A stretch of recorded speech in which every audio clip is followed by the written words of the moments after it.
السلام علیکم دوستو، حافظ سعد حسین رضوی صاحب کو گرفتار کر لیا گیا اور اس کے بعد پورے ملک کو جیم کر دیا گیا ہے تحریک لبیک پاکستان کی جانب سے،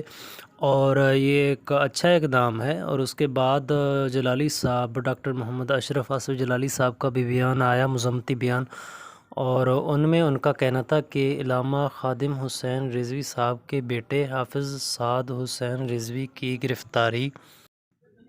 کی مذمت کرتے ہیں۔ حکومت ہوش کے ناخن لے، ماہ رمضان المبارک کی آمد کے ساتھ ہی عاشقان رسول صلی اللہ علیہ وآلہ وسلم کے خلاف کریک ڈاؤن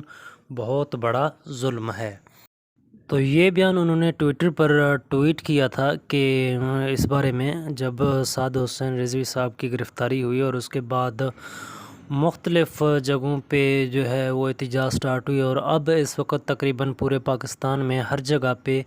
جو ہے روڈ بلاک ہیں، اور فیصل آباد سے ایک جو ہے کارکن شہید بھی ہو گئے ہیں۔ تو ایسے موقع پر حکومت کو ہوش کے ناخن لینے چاہیے، کیونکہ تحریک لبیک پاکستان ایک پرامن جماعت ہے، اور وہ ایک ڈیمانڈ کر رہے تھے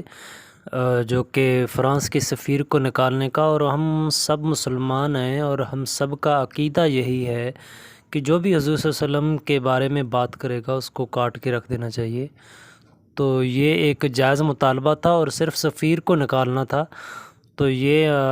حکومت کو نکالنا ہی پڑے گا، کیونکہ تحریک لبیک پاکستان اب میدان عمل میں ہے،